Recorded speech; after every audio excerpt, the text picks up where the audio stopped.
Do people really care what Boba Fett's ship is called?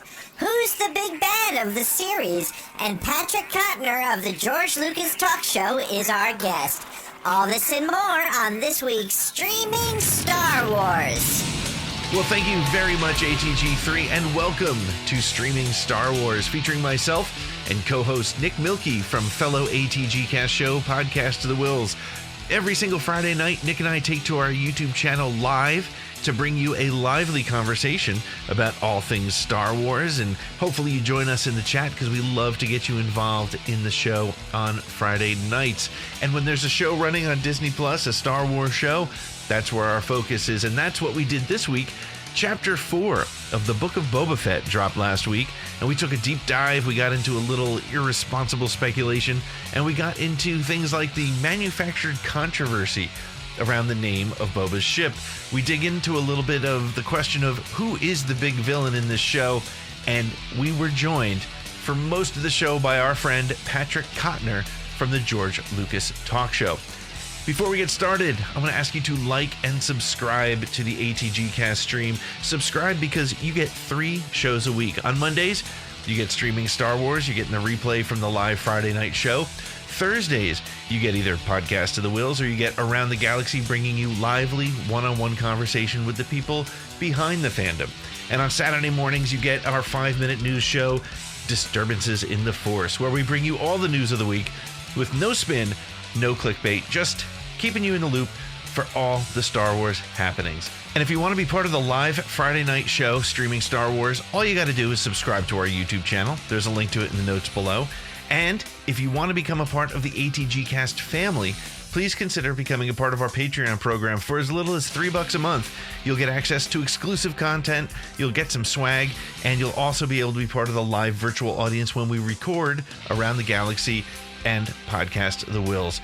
Follow us on all your social media channels at ATGcast, and head on over to atgcast.com to find more information about us, access previous episodes, and links to buy amazing ATG Cast merch. So without further ado, we are excited to bring you this week's Streaming Star Wars after these messages.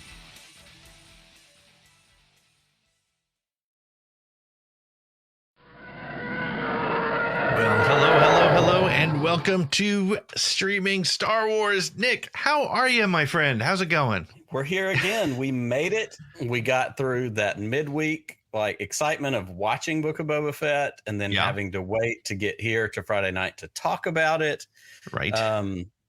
Well, literally hundreds of other podcasts have had their say, and now it's time to bring it all home. We're sort of like, that's right. I like to think of us as the cleanup hitter, as the anchor to all the thinking. I mean, but on a serious note, though, I do like doing this a couple days later because it gives us a little bit of time to think about it, kind of process, take a look at what the chatter is on the internet, and sort of watch it multiple times. How many times have you watched the latest 3 episode times. of Book of Boba Fett? 3 times. 3 times. Yep, I watched it.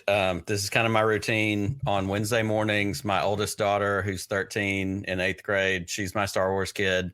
We get up and watch it at like 5:30 in the morning before school. Nice.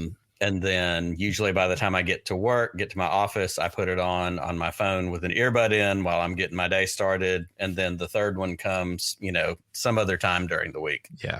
And, you and I went back and forth a little bit today, and it's just interesting. I think because we're so focused as Star Wars nerds, it feels like this episode's been out for like 3 weeks because we've assessed it and analyzed it and talked about it and seen the conversation. So it's been kind of a wild ride. But hey, tonight we have a very special guest joining us. Yep. Tell us a little bit about our guest, if you wouldn't mind, Mr. Nick. Yeah, absolutely. Our guest tonight is Mr. Patrick Cotnoir. Patrick is the producer of the George Lucas Talkshow. He has done booking and stuff for Marvel. He's a part of Rat Scraps. He is one of the funniest people that I've gotten the opportunity to meet over the course of the last year. Quarantine, lockdown, pandemic, podcasts, all that fun stuff. He was on Podcast to the Wills with me back earlier this year. We had a great time. We talked about his top 7 Cantina cuties. We went through the different people in the Cantina that, had a special place in. Sure. Yeah, pretty special place in his heart. And now we're getting new Cantina cuties, which is fun.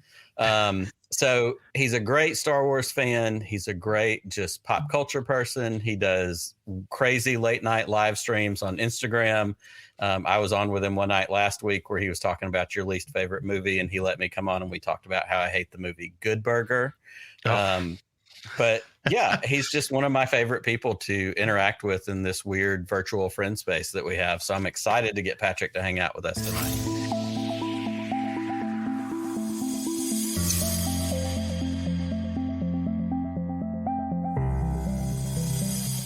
Whoa. Was not expecting that. That Patrick, how are Yeah. you? Good to see you. Good to see you guys.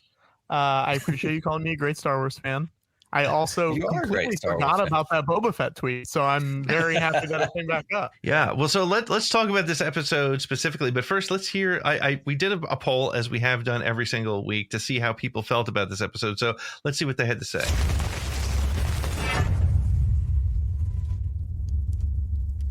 We said, now that you've seen chapter 4 of the Book of Boba Fett, of all the episodes, where does this one rank? And interestingly, 90% of people essentially think it's either the best yet or their second favorite. More people think it's their second favorite than the best yet, but still, I mean, quite a respectable place for this episode. Where did it fall for you, Patrick? How did you feel about this episode?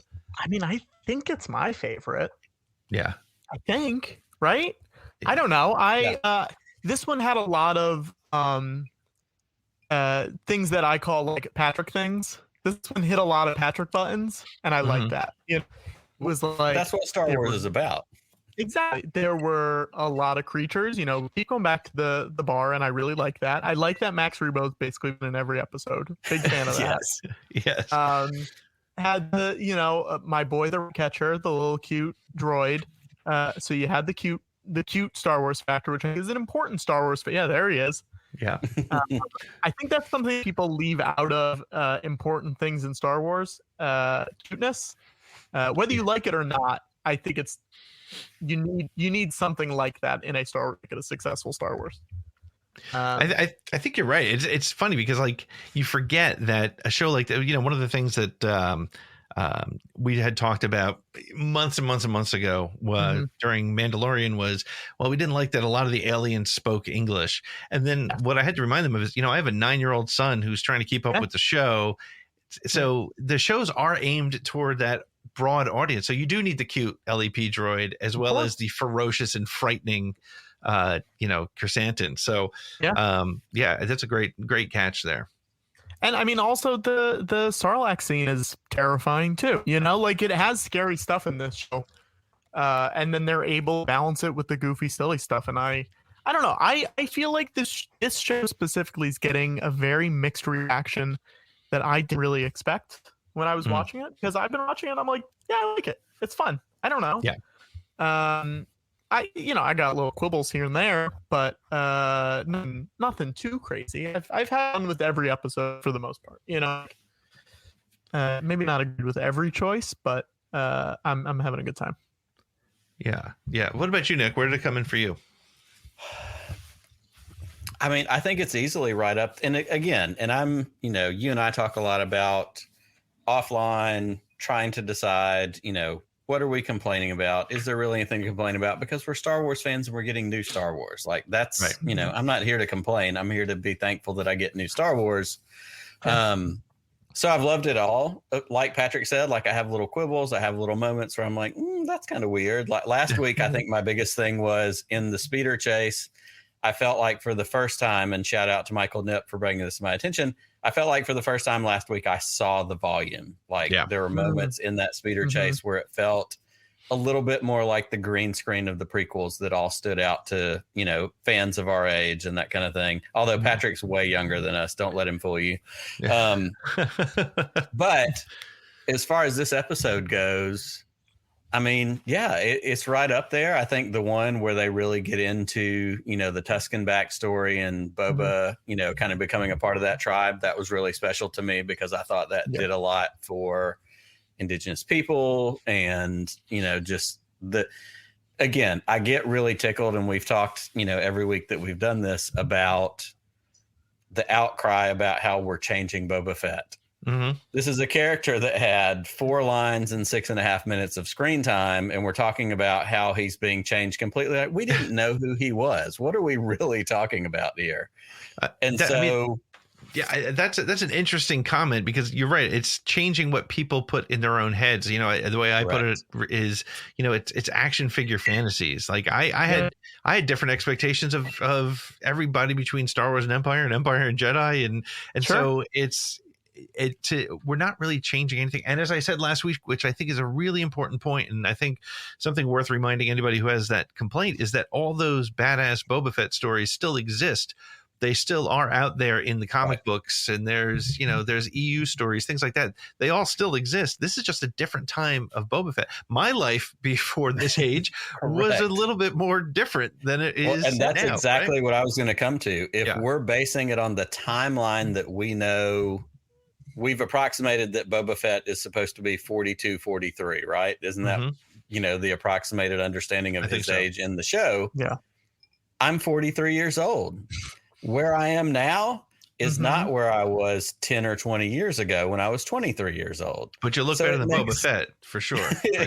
But it makes sense. But it makes sense that things are different. It makes things that we evolve, that we change. We become different people. I'm a father of 4. Like, my life now is not what it was 15, 20 years ago. Boba Fett has been through things. He's been in a Sarlacc. He's been attacked and had the crap beaten out of him who knows how many times. Yes, he's going to change. Yes, he's going to evolve. You know, somebody, I think in this episode, the question was asked when he finds Fennec. That's exactly what it was. He finds Fennec and she says, so you want to be, I forget what she said, but basically she was like, you're a hunter. Why do you want to settle down and be the head of a crime family? Yeah. And he was like, things change. Like, things are different. And I think that's, Star Wars fandom doesn't sometimes stop and go, oh yeah, we could compare this to real life and we'd understand it. We just go, why isn't it the thing I thought it was? And for a group of fans that complain about things like dropping bombs in space as not being real, tend to forget that when you've gone through the things that our characters, Luke and Boba, have gone through, they're going to change. They're going to change a bit. Patrick, you said that this wasn't what you expected when the show started 4 weeks ago. What did you think Book of Boba Fett was like? What was your expectation going into the show? It's a great question. I'm very much a spoilers boy. I like hanging out on those leaks subreddits. I like to be spoiled because I think it's fun. It's fun reading the fake ones, and then it's fun reading the real ones, and then look back and being like, oh yeah, that was a load of garbage. Like, that was not true. But this show has not had a ton of stuff leak out of it. Right. So I didn't really know what to expect. Like, I knew Chris Hansen would show up at some point because there was like someone got a picture of him outside or something like that. Yeah. But like, nothing major really come out. So I don't think I really knew what it would be. I did not expect the flashbacks to be an ongoing thing. Right. It would be like, oh, we'd get one episode, just like filling in the gaps, and then we move on it. And maybe we're done with it. Since they say he's like done with the Bacta at this point, it's like, are we still gonna get flashbacks, or are we all done? Yeah. Yep. Yeah, I don't know. The characterization again slightly changed. Doesn't bother me. I was never like a Boba Fett guy like that. I did not make that my entire personality. Like some people online have. I'm also someone where like, I pretty much like all Star Wars stuff. Like, a couple examples of things I do not like, but even in those, I will find things in them that I do like. So it's very hard, I think, to disappoint me. I love the first 30 minutes of Return of the Jedi. I love the rest of Return of the Jedi too, but I love the first 30 minutes, like Jabba's palace, all the Tatooine stuff's like real. That was the stuff I would rewind and watch over and over again as a kid. And the fact that we're pretty much getting a TV show of the first 20 minutes of Return of the Jedi, it feels like it's got a very similar vibe. I'm all for it. So I don't really know what I expect, but I'm okay with what we're getting. Yeah. No, and what's interesting too with this episode, and as I was saying before, Nick and I kind of have been speaking over just the last 2 days since the show's been out, 3 days. There was so much that happened in this episode. You got the full Fennec backstory. You finally saw that closure. I love the way they connected the flare popping up from the Mandalorian, a little bit of the Mando music, and then showed the scene again. I found online they actually used the same exact scene of him walking up to Fennec, but there was different sound effects, which is interesting. They got rid of the spurs. The spurs, yeah. So, but it was cool to see. Because I thought I heard some spurs. Well, what I had seen, it looks like they actually got rid of the spurs for this version of it. Okay. But interesting that the connection to the mod, the mod team working with actually saving Fennec's life, and that's why she's got that full on mechanical midsection that's uncovered, which I thought was just so cool. And I love that sort of full circleness of it, and again, and that was a good percentage of this episode. I think a lot of this episode was longer in flashback than I think we realized. And it was one of those things that you get those moments and you wait for what's coming next. And what was coming next was the big piece that we feel like we had been missing prior to this, which was the ship. We had gotten the tease of the ship in, the trailers that we had gotten up to this point. And then it's, okay, he's got Fennec. It connects the dots to that part of Mando. We're coming full circle. And like you said, Pete, we seemingly are done with the back to tank. And I reached the point where I was comparing the back to tank to like Wayne's World with the, for the flashbacks. That's what the back to tank had become. Yeah. So now we're going full speed into the future, but we can't do that without getting the ship back, because that was another key part. In fact, we know because of Mandalorian, he gets the ship before he gets the armor. And so to, see those gaps filled in, which is, I think, what we kind of expected, was still fun.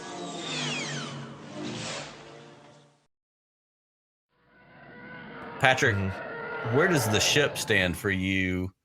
And again, you're not a Boba guy. I was not a huge Boba guy. He was just cool looking, but I wasn't obsessed. Did the ship carry anything for you? Here's what it carried for me. It was a cool Lego set, and that's what it carried for me. It was just like, it's a cool looking ship. But I don't. Here was something I was trying to think of today. Do they ever see Slave One in canon?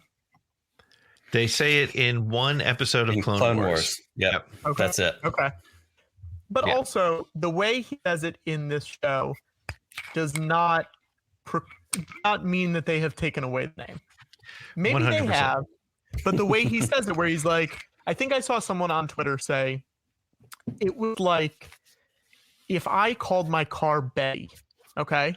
But you guys don't know that my car's name is Betty. I would not say, let's go pick up Betty. I'd say, let's go pick up my, Ford Fiesta or whatever. Right. Yes. Be more general about it, which is fine. Right. Guys, it's fine. It's fine. Right, right. It has this whole quote unquote controversy has been very easy to find out who to block on Twitter. So that is the thing that I've got. Right. Yes, it has. If the name Slave One is so important to you, we probably shouldn't be. And not because, and honestly, it has nothing to do with the political ramifications. It's just like you are so set in your "this is not my Star Wars" that I don't want to continue that conversation. I get it, because honestly, I still call it Slave One, because when I was a kid, I remember calling it Slave One, and I get it. And it's it is really interesting to see that it just doesn't matter that much. It's what the problem, I think the thing that stinks about it is that it has become another rallying cry for people who want to find something wrong with the way Star Wars is today. The people who, unlike, as Nick always says on every show, we're getting Star Wars every week. Why are we complaining? Like, why are you complaining about that? The ship is still awesome. It still has the seismic charges. It still looks cool as hell.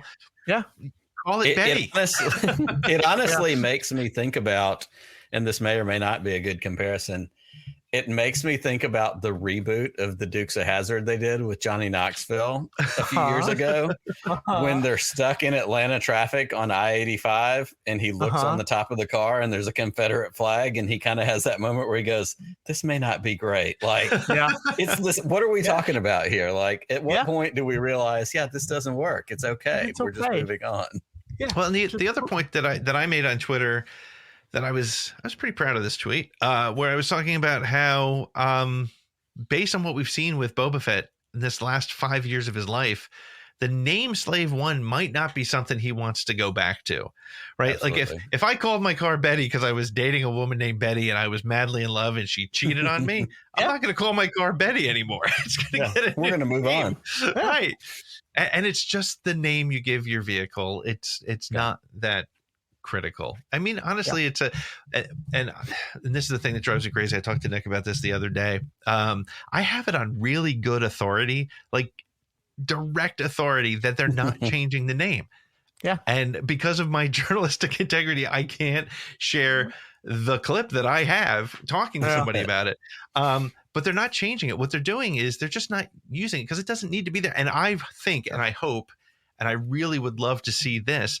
This is part of the story somehow. I would love to see Boba Fett name his ship something that means something. The Raider or something, something that's related. I saw somebody. The rat catcher. The rat catcher. I mean, what more do we want than for it to be called the rat catcher? I mean, let's be serious. This says it all right here. It kind of looks like you can make a Slave One out of that thing, I think. Yeah, you turn it sideways, we're in the same neighborhood. And I saw somebody else. It actually looks like, is it Dooku's ship? If you flip it sideways, bring it back up. Wasn't Dooku's ship sort of shaped like that? Sort of, and it kind of looks like Darth Maul's ship. Okay, all right. That Sith infiltrator, whatever it was called. Well, and you're right, Pete. And I think I saw, and it was probably in somebody else's stream. Actually, it may have been Skywalking Through the League, Bill and Trey, earlier tonight. Somebody in their chat section said, what if he decided to call it Django's Legacy? What if he decided to call it, any number of other things? Mm-hmm. It's a name. Like, if you're asking somebody to help you find your car, you're going to tell them what kind of car it is, not, hey, this is what I named it. It's silly. It's the mall parking lot. And the other part, and even to speak to what you said, Pete, if you want any further proof, go to StarWars.com, go to the data bank where they have every bit of information about planets, characters, ships, all those things. Yeah. And if you look up Slave One, it's still there. Yeah. It's just, it is what it is. Yep. What else? What else have you guys seen in this episode? Patrick, what are some other things that kind of stood out to you, were big rocks or big, moments that you really liked? Yeah. I liked the Trandoshan getting arm ripped off. But it was fun that it was only one arm. I like that.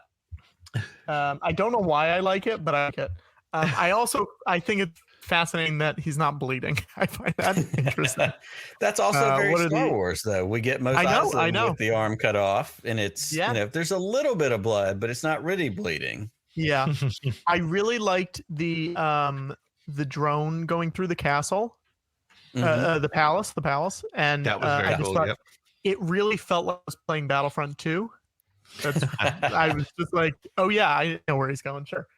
I liked, obviously the Sarlacc stuff I really liked. I think it's, people are also mad. I've noticed that he doesn't seem, he's like, oh, my armor's inside the Sarlacc when he was like wearing it when he got out, but he was very at it, and he was like not mentally there when he came out of that Sarlacc. So like, it makes sense that he would not remember all of those things that happened immediately right after. Well, I will, what I will say with that, and I did find it kind of strange because they spent so much time on something that we knew the answer to. Yeah. So that was a little like from a pure storytelling standpoint. However, the way I looked at it is, it was an opportunity to show that was like the budding relationship of him and Fennec, right? It was, I'm along for the ride. And then she was clever enough to help blow up the Sarlacc and that sort of thing. So don't touch my buttons. Don't touch my buttons. I was also very nervous because the last time we saw the Sarlacc, it seemed like they were purposefully hiding whether there was a beak in there or not. Yeah. And the fact that we got the beak this week made me very happy. We got the beak back. I like the beak. I had this thought, and this is a shot from what we're talking about right now. Yeah, it's cool. We get the ship, it's pulled down, the seismic charge, which of course we got in Attack of the Clones. We get it, returning in Mando. We get it again as the Sarlacc swallows it. Yeah. The thought that hit me, and I think it maybe was while I got this screenshot, what do you think would have happened if this was one of the images that we got in one of the trailers? How wild would people have gone if all they see is like a face planted, Boba Fett starship with what seems to be an explosion? Like, everybody would have gone crazy. Yeah. I think they would have to, in some trailers how they'll paint some things out. You can't tell really what's going on in the scene. Nice. I feel like they would have to paint out the rest of the sail barge just because, then you know exactly what's happening. Give you no context for it. Yeah. I think that would work for sure. Well, and I think, as we think about getting back into his ship, and we think about the comment, and Patrick, you brought it up about, this isn't the Boba Fett that I remember from being a kid. He's not ruthless. We've seen Boba Fett in this very episode, because they flash back to it, where he basically shoots Bib Fortuna in the face. Mm-hmm. And then he flies his starship, the Fire Spray gunship, and takes out an entire gang. That's ruthless, because he has zero disadvantage in this fight. It's just going in. Yeah. He even fires off a missile just to make sure he gets those last guys. That's pretty ruthless. That's pretty badass. And it's the tough guy that we all believe Boba is. That's the Boba we grew up with right there. Yeah. But, people have their opinions, and it's very hard to change their minds once minds are made up. And I don't think the people who are complaining about Boba being, a wimp this time around are going to be like, oh, never mind, I was wrong. You're not going to hear the end of that argument. These are not conversations you'll see on Twitter. Very rarely do you see, oh, yep, my bad. Oh, yeah. Yeah. Turns out I may have gotten ahead of myself. Patrick, what did you think of the mod, the whole mod parlor? And what do you think about the role of that particular kind of subculture within Tatooine? Yeah, it's very... I sort of like things that don't necessarily feel like Star Wars showing up in Star Wars. Mm-hmm. And I don't know that this really, this feels like something out of Star Wars video game. Yes. In a way that I like. In a way where it's like, oh yeah, this is weird. This is strange. It's not something we're used to seeing. The music very bizarre in that scene, because the music is very and when I found out that the guy who plays the doctor, the mod doctor, whatever you want to call him, the leader of the mod squad, we'll call him, he's a DJ. That's in real life, he is a DJ. And I'm like, I wonder if that was his music. So it turns out he's a guy named Thundercat. He plays he plays bass for Suicidal Tendencies and a number of other things. And the bass line in that song apparently came from him, which is awesome. Right.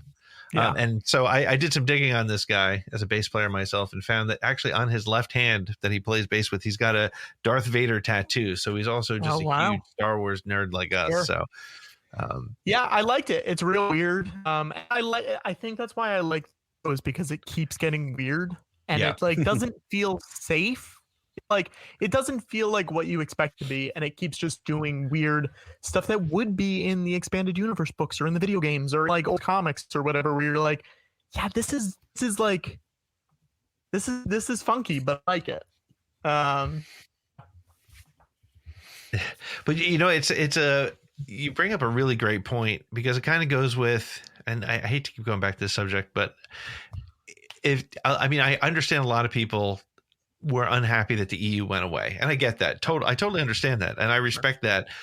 But this is, and I think what we're seeing throughout this entire series, and you brought it up earlier, Nick, this entire series is Star Wars EU books, like just the craziest, weirdest stuff. It's all being put in here. You've got, Max Rebo and Figrin Dan are back playing in a band together. You've got a beautiful Twi'lek running essentially probably a house of prostitution and a casino.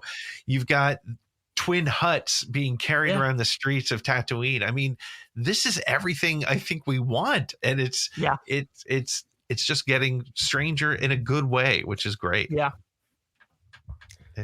I definitely agree with that. I wholeheartedly agree, and I threw it up just a second ago. I'm going to do it again because it deserves it. I mean, Madame Garza, Jennifer Beal, like, she's great. We need more of this. We need more of her. We need more of her, putting her hand on BK's shoulder and saying, hey, everything's going to be fine. Like, we get this moment where she's like, it's okay. We don't have to do this. We'll wipe out your bar tab. Everything's going to be cool. But like Space Jennifer Beal, I'm here for it. Like, here's my one little beef with her and Space Dave Pasquazi. I don't want them to be flesh colored. A little funky. Give me a little more funky colors, That's right. Like the yellow one and the green one that we got. Sure. Yeah. That's my one little thing. I like that. So I love this comment. Let me throw this out. I'm sorry, Pete. Cool. Sure. Scott Riffin's chiming in, and he said the music in the mod scene was a hybrid of acoustic and synthesized, just as they were making synthetic additions to people. Whoa. And Scott, I didn't notice that, but that is great insight. That's really cool. That's fantastic. Yeah. I love that. Great observation. That was great. I think that's again, as weird as the music was, and as different as what was happening there, it was Star Wars. It was Star Wars comic book. Now I don't keep up with the comic books, but our friend like Chris Ryans and Dan Miller, they do, and so we're kind of up to that kind of thing. It just felt good. We were talking about BK and Madame Garza and watching Boba Fett watch that whole thing go down. Literally seeing a Trandoshan thrown next to him, and just the look on Tamara Morrison's face was perfect, pitch perfect. And I think one of the things that was great about that was it was insight to where we are with the story. I said it last week. One of the things that Boba said in The Mandalorian was sometimes fate steps in and smiles on the wretched. And BK was given the option to take the high road and get his bar tab wiped, but he stuck to his conviction. His conviction was, I'm going to rip the arm off of Trandoshan tonight. That's what I'm going to do. I've been drinking. I'm pissed. I hate Trandoshans. And she gave him a deal, and he was like, nope, this is what I decided to do. And Boba's response was not in my town or anything like that. He followed him out the door and said, you need a job. Let's work together. And I like that a lot, because I think that shows what, Boba's looking for people who are committed to whatever they're committed to, right? Boba's committed to, we still don't know why he's doing this, other than, I don't buy exactly what he said in the sand with Fennec, that he's just, he's tired of working for idiots. There's more to what he's trying to do. I don't know what it is, but I really liked that kind of character study of Boba during that scene as well. I do want to pop in because you said you don't keep up with the comics. The original Afro run, when BK shows up, it's really good. And it feels very much like Space Indiana Jones, which is what everyone says, but really, BK's very cool in it. And all of her, her droids are very cool. And it's a fairly easy read. It's only probably 25 issues or something like that. And I think if people have not read it, if I was to recommend any of the comics, I would say that initial run of Afro's really good. Well, Patrick, that also sets up very nicely an opportunity for us to talk about our guest next week. As much as just so people, Patrick, you're welcome to join us every single week if you like. But next week we're going to have Heather Antos, who was working on the BK comics at the time. So she's going to give us some insight into him next week. But absolutely, yeah. Go ahead. I'm sorry, Pete. I'm here for you. I think one of the things that's still missing, and it kind of takes us into our predictions and theories, unless there's anything else from this episode you wanted to touch on. We did do one more thing. Yeah, was, please. Yeah. Was that EV99 down in the kitchen? So With EV99, here's me. because he's This in is the cantina, right? let me put on my glass so I can do this. Yeah. From what I understand, EV99 Yeah. was the droid in the cantina in The Mandalorian, which means that this is another version of that droid, Okay. unless he had to work 2 jobs. Because maybe, who knows, maybe Bib Fortuna was not paying well enough. But what was interesting was they recreated Richard Marquand's voice, who was the voice of the original EV99, and it sounded exactly like they got the tone perfectly. So yeah. Well, and the kitchen scene, there's so much there. Talking about the flashbacks, for talking about the mods, for all the things that we talked about. The kitchen portion of this episode was not something I expected to be excited about or enjoy or whatever. Mm-hmm. But first of all, we have the rat catcher, which we've talked about a couple of times already. For Patrick's sake, we're bringing it back again.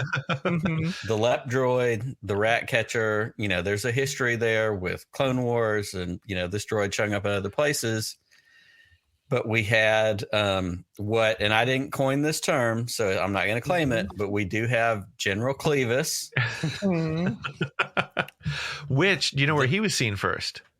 Where? He was seen on the cruise ship in Attack of the Clones with Padme and Anakin. The pancake droid? Yes, the pancake droid. Yep. That was him. See? That's fantastic. So I love that. But I think the thing that stood out to me in the kitchen scene more than anything in this entire episode was that we know that this is a galaxy far, far away, long before us, whatever it was. Everything in that kitchen are things that you would find in all of our kitchens now. There were butcher knives, there were pots and pans. Right. Like there might as well have been like a Force Lock Cuisinart toaster. Like it was. There probably was a point. There was a point where they went, okay, cast iron skillets are fine. Yeah, we're just going to roll with the rest of it. Well, so actually, there was one thing as we talk about the LEP droid, which I found very interesting, and it actually ties into the BK comment I made. Boba Fett is loyal to people who are loyal to him. We saw it in the very first episode with the Gamorreans. We saw this LEP droid panic when he realized who it was, shut himself down. But he was back in when they were having the dinner with the 5 families or the 3 families. He was there working. When the Rancor popped up from the floor, we saw him pop along in fear. So Boba kept him. But, the guy.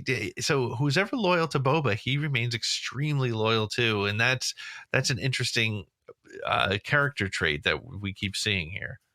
Something that should be brought up is that the Rancor is so loyal to Boba that he chose the exact right moment to grab up the grate right during that conversation. That's a true friend. That he was listening in, and he said, "Now's the chance."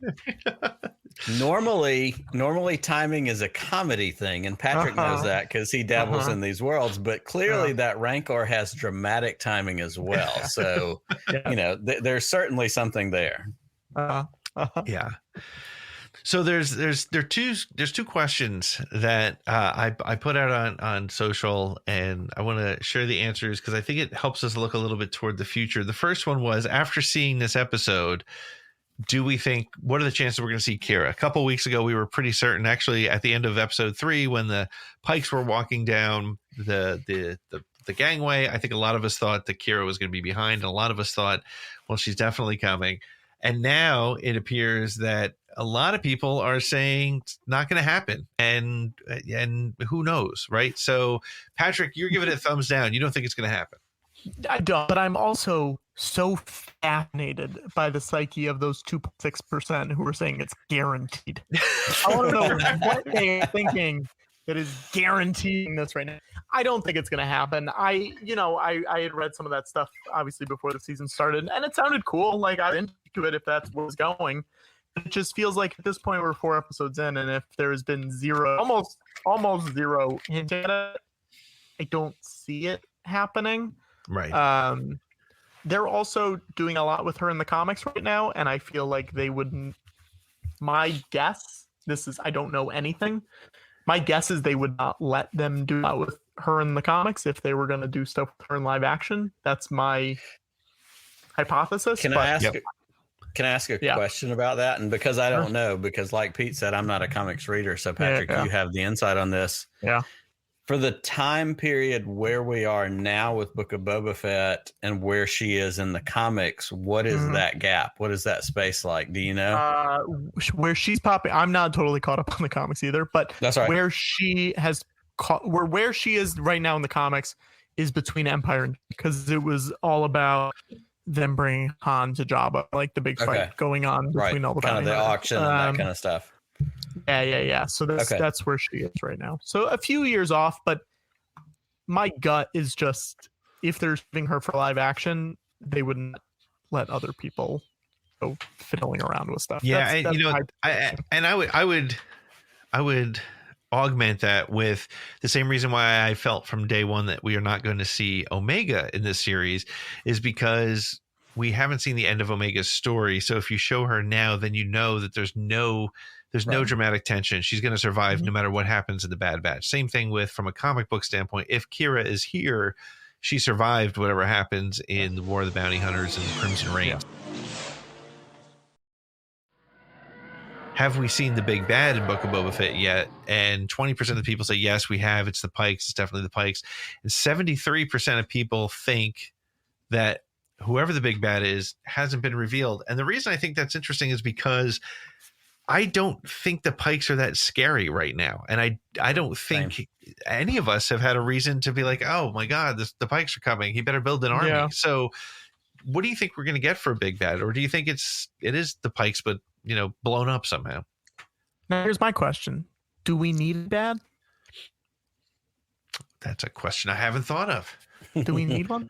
Like, can this just be a story of what's happening versus like, here's a couple little bad, like, I guess Mando's big bad is Gideon, and Gideon doesn't show up basically until that finale. So I guess they could be waiting. Yeah. But I don't know. Yeah, I think that's a really great question. I don't know who it would be. Well, and I have considered, and I love that question, Patrick, because I haven't considered it in the context of, do we need a big bad? That's a really great question. Of course, it's one that's going to fester a little bit over the course of this weekend, because that's who I am and that's what I do. Where I have been up to this point, and I think I even maybe said it on the Deucecast Extra, shout out to my friend Mikey and those guys over there on Tuesday nights. Star Wars, and especially in this current era of Star Wars we have with the TV shows, there's a bridge. There's a thing that connects this series to what the next series is going to be. Yeah, we get Mando showing up in, we get Boba showing up in Mando. We get Fennec showing up in Mando, and those connect to the Book of Boba Fett, which we didn't know we were getting, and that was a surprise. What we do know that we get in Mando Season 2, in the episode The Jedi, where Ahsoka faces off with what's her name? When they have their fight. Yeah. And she asks the question, where is Grand Admiral Thrawn? Yeah. Right. We know that's setting up the Ahsoka series. Yeah. I agree that I don't think the Pikes are scary enough. I went back, and I said this last week, I went back and rewatched the Clone Wars episodes about the Pikes to kind of get ready for this next week. And like the Black Sun, which were only there for a minute when Maul throws his saber and decapitates everybody, like that was way more scary than the Pikes themselves. So for me, it feels like we could get a Thrawn tease. I'm not even necessarily saying we see him, but I could see, because the Empire's in disarray. We're in between New Republic, First Order, that kind of thing. Like, it's kind of wild. It's uncontrolled space. I think there's a potential, at least for a mention of Thrawn in a pseudo Thanos manner as a big bad. Interesting. But does Bo care about Thrawn? Like, it's very bold. I recognize that. And it's the easy path as well. It's the easy choice. Like, I'm happy that you're throwing out takes. it's good. I think that the only reason I think that we need a big bad is because something has scared the shit out of the Hutts, right? And if the Hutts are willing to be like, hey, listen, we're sorry, you can keep the Wookiee. Here's a Rancor. Yeah, we're leaving. You should too. It's not because of the fish people, right? And that's. But to your point, Nick, maybe that is a setup for maybe this show is just going to show his rise to power by getting the Pikes out of there. And then whatever is bigger than the Pikes is still brewing somewhere. It'll be, a post-credit scene. And I feel like we have to assume. I feel like we have to assume by the time we get to Force Awakens, Last Jedi, Rise of Skywalker, that sequel trilogy era, Thrawn is over. Because if he was that big of a deal, right, there would have been something in there for all of that. So it's an in-between period that they get to work with, play around with. So it's the opportune time for them to float something, play with it for a little bit, and then get out. Because Kenobi's going to be before where we are right now. Yeah. Andor is going to be before where we are right now. So we're looking at what do we have left in between. I mean, maybe it's just Thanos. Maybe it's Mephisto. That's everybody's favorite. It's Mephisto. Dang it! I didn't even think of Mephisto. It's got to be him. See? That's what we're not doing right. That's so funny. Well, we do know that based on the end of this particular episode, when they were talking about how much money do we have, we can buy muscle, and we heard the familiar Mandalorian theme song. I mean, it was so fun. It was so obvious. It was almost like comical that they did it. Like you expected the last shot of the episode was going to be him looking towards the camera before it cut to black. Right. Yeah, it was so much so. My 9-year-old, when we watched it and that came on, he looked at me and he's like, why are they playing the Mandalorian music? Like, he didn't make the connection that we all did. But it was like when the 9-year-old is like, oh yeah, that's the Silver Guys music. Yeah. So are we definitely seeing him in episode or chapter 5? And what are your predictions and theories moving forward for the show? Patrick, let's start with you. You're the guest. Wow. Way to throw all these big questions. Sure. Right yeah. Welcome to the show.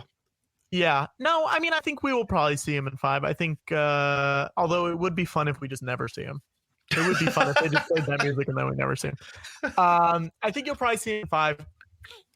Rest of the show, I mean, there's some rumors, and there's one that someone keeps throwing out in the chat, and I don't know if we want to say it out loud because I don't want to spoil stuff for people. But I don't see that being, okay, we're just going to say it. Yeah. All right, sure.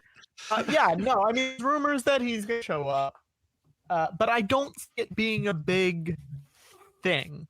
Right. I see it being him sitting in one location and one scene that they could have shot in a day. You know what I mean? Like, I don't see this being, I don't think he came in and filmed for 2 weeks, you know? Right. That's my guess. I don't know what to expect for the rest of the show. I have no idea. I hope that the end of the show, this is what I hope, because this is what I'm missing. I hope that the end of this season, he has fully repopulated that palette with a bunch of Muppets. You know? That's what I want. I don't know if it's satisfying, but I miss having that room be full of people. Yeah, the empty palace is a little whatever. Yeah. I'm with you on that. I'm with you. I don't really have any predictions. I'm kind of the guy who just like sits back and lets it happen, and then when it happens, I just go, well, yeah, that's of course what happens. You know, I don't. Theorizing in my head does not always it's not as creative as what it's going to be, so why bother? That's how I think about it. Well, and I think all Star Wars fans, and we touched on it earlier, I think we all hurt ourselves sometimes by trying to pick it, right? I mean, I've said it before, The Last Jedi was both my when I walked out of it, I said it was the best and the worst Star Wars movie I'd ever seen, because I had in my mind, I had decided what was going to happen in that movie, and none of it happened. And so so there's a couple things that play into what you're saying that I think are really interesting. You have Ming-Na Wen saying, as we said on the news tonight, saying that she hopes people go back and watch the whole series. Hang on one second. I just wanted to talk about this comment really quick. This is yeah, Michael Nip is saying that female Tusken is Kira in disguise, and she'll be back. All right, Michael. Michael, you know what? Here's what I'll say. Michael, if that's true, you can Venmo request me $100 and I will send it to you if that gets revealed. 100 American dollars. You heard it here. Yep. I'm so sorry to interrupt. No, that's great. That was a comment that needed to be discussed. But I think what's interesting is that we now with the dinner scene of the crime families, we've now seen all of the preview clip stuff. So these last 3 episodes, we know nothing. We have no idea what's coming, and the only thing we know is that they are set up for the war. And I'd put a pretty heavy bet on that we are done with the flashbacks.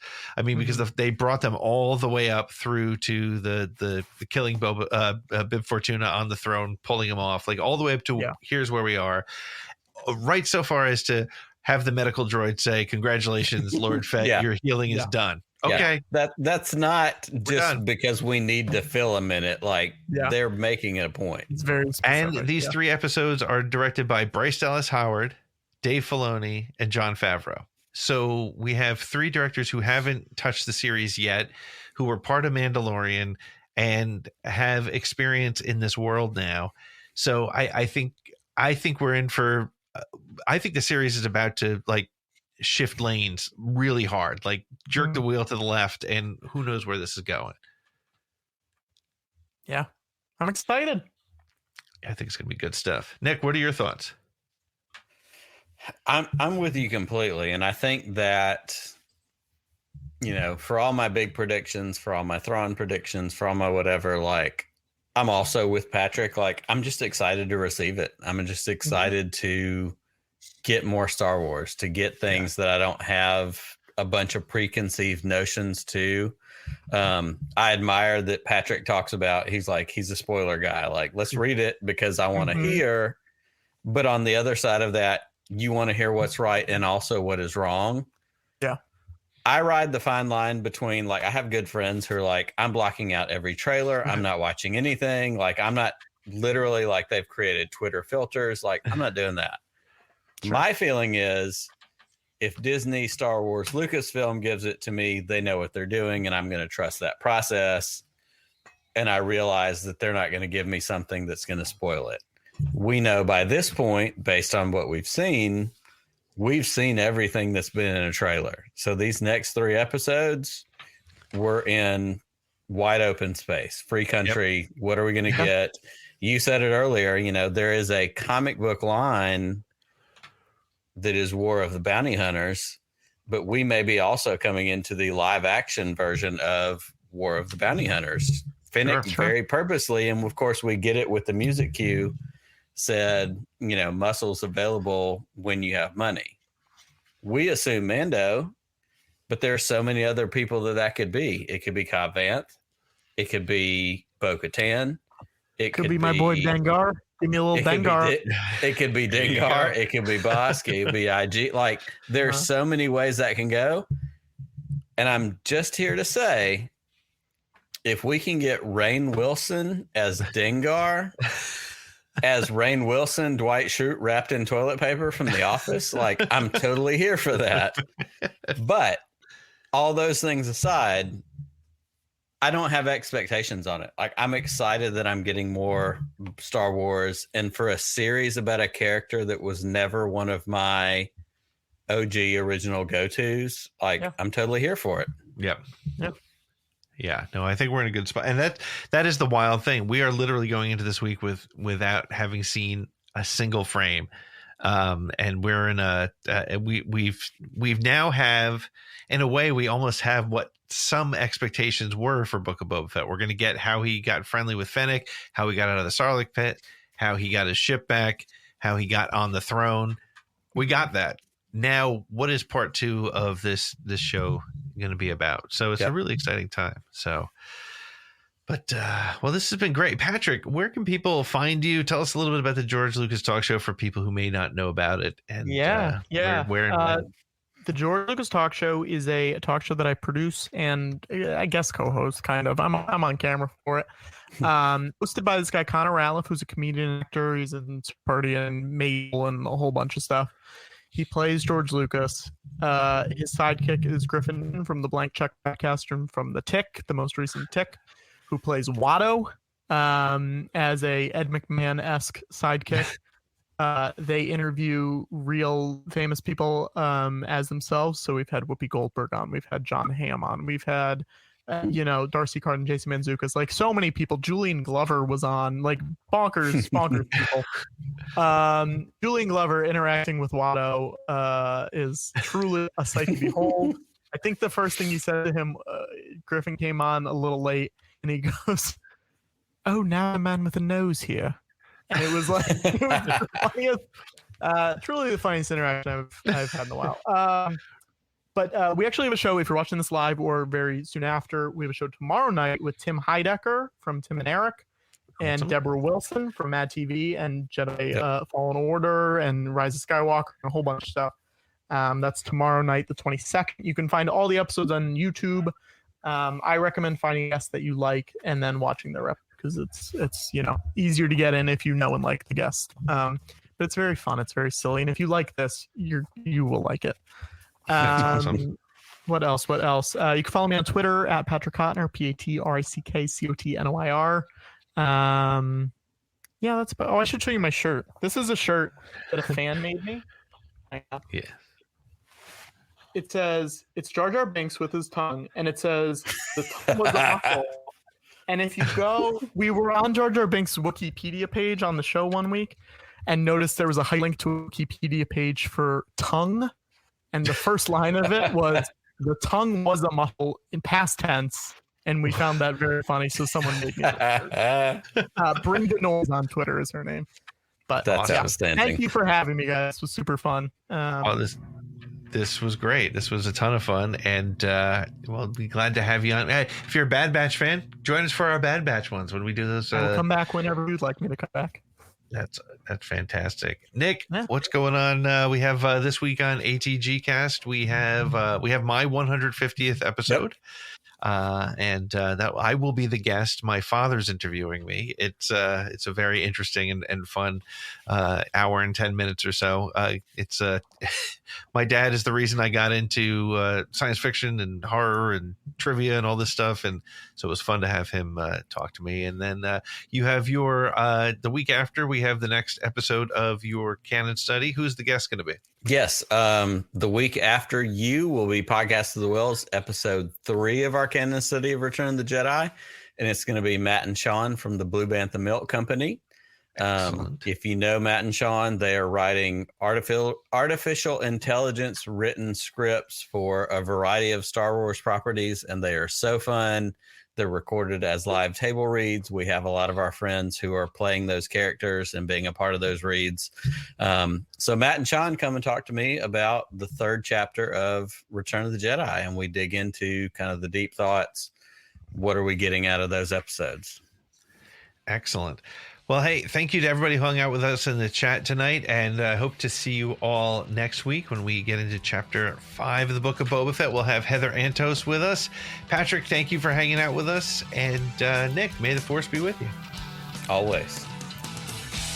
Well, that wraps it up for this episode of Streaming Star Wars.